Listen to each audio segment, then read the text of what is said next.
In this video, we're going to use division to complete a pattern.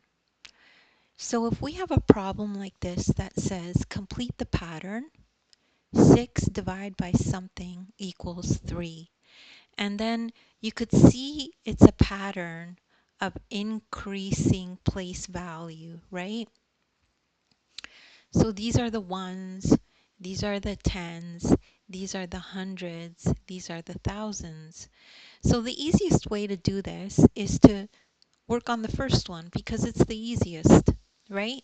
So we know that 3 fits into 6 two times. 6 ones divided by 2 equals 3. That's what that means. So it's just 6 divided by 2 equals 3. 2 fits into 6 three times.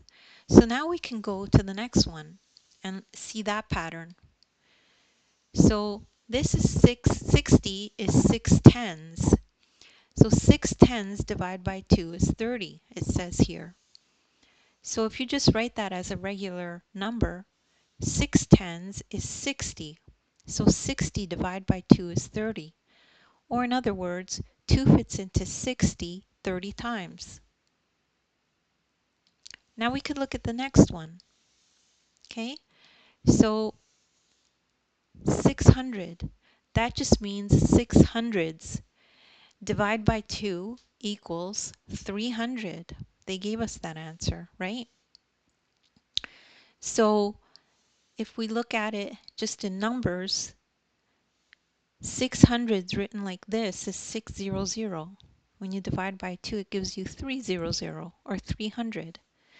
Then if we look at this big, enormous number, it's not as scary as it looked like before. So 6,000. So 6,000s, we'll see here. 6,000s divided by 2 equals 3,000. And that in numbers, 6,000s is 6,000. Divide by 2 gives 3,000. And you could see and understand the pattern if you just take a minute and take a look at it. And don't worry if you don't understand this right away. The more you repeat it and understand it, it'll make more sense.